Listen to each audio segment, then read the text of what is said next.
Yeah, it's interesting, because I've told these stories so many times, but there's something about right now. I don't know. It's yeah, it gets the emotions running a little high. But it's a beautiful thing, isn't it? This life.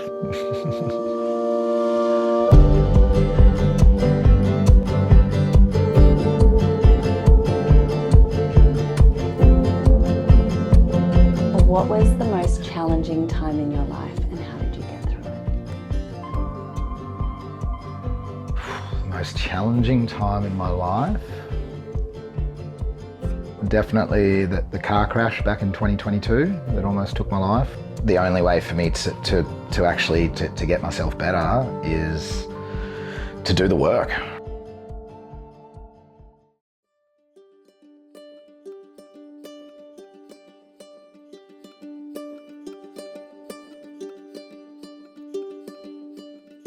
Literally, it would have been 4 weeks after the car crash and I couldn't move. I went to an osteo. He actually said, "Oh, there's a couple of things I'd love for you to buy, which I think are really going to help with your nervous system and with your brain." And that's reishi and lion's mane.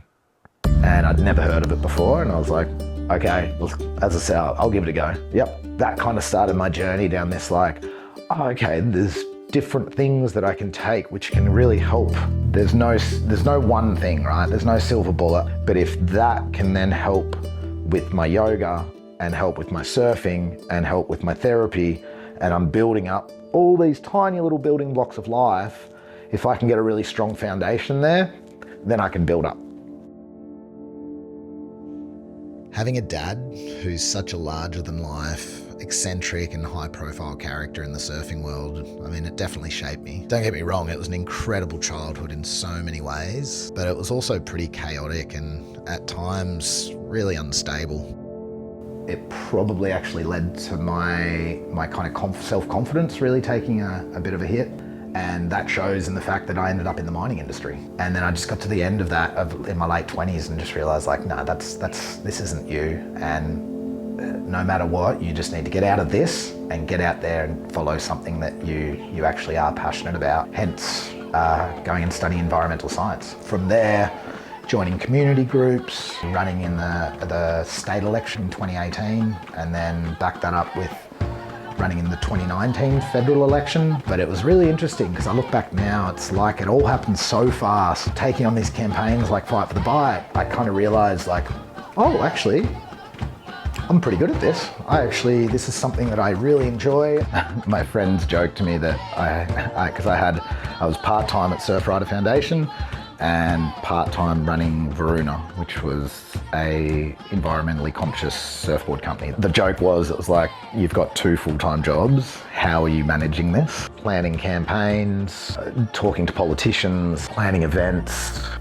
I mean, I was running anywhere between 80 to 100-hour weeks. I'd finally found something that I was good at, and my confidence was built around that, and my self-worth was built around that. And then the car crash happened. I actually had a traumatic brain injury. I was knocked out for over 20 minutes and then ended up with bleeding on the brain. I felt like all of those skills just got snatched away from me in an instant. 3 years before that car crash, I actually fractured my skull in a surfing accident in Indonesia, which also almost took my life. The reason that the second one, I think, was so bad was because my first accident, which was the surfing accident, that was also a traumatic brain injury. So once you get into these brain injuries, they tend to compound on top of each other and become worse and worse. I lost a lot of my critical thinking, executive functions, my planning abilities, my working memory. Yeah, not in a good way for a good couple of years. I lost, the other thing was I lost trust in myself.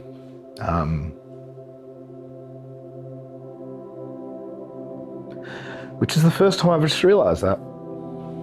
That was a really, really big part of it. I lost trust in everything I was doing. I kind of just felt like a shell of my former self, really. But that was probably the darkest things, was having a sense that yeah, this is just all too hard. When you can't get out of bed, when you forget your partner's name, it starts to kind of, it's your world. And there's a part that you just think, is this ever going to end? Is this going to be me for the rest of my life? The uncertainty of whether it was going to come back or not. And the fear, really, it was the fear that I would end up somebody that has such limited capacity that I'm not able to be of service in the way that I've always been, which is I love to look after people. I love to look after our environment. For me, it's about educating and inspiring people to become better versions of themselves and to also protect our planet. And to me, that's my calling in life. I know that so wholeheartedly, especially after everything I've been through. I'm very confident as to where I'm heading and where I need, where I'm needed in this world. But for a long time there, that was something that I had to really wrestle with and really have to process, that I may not do that ever again. And I think that fear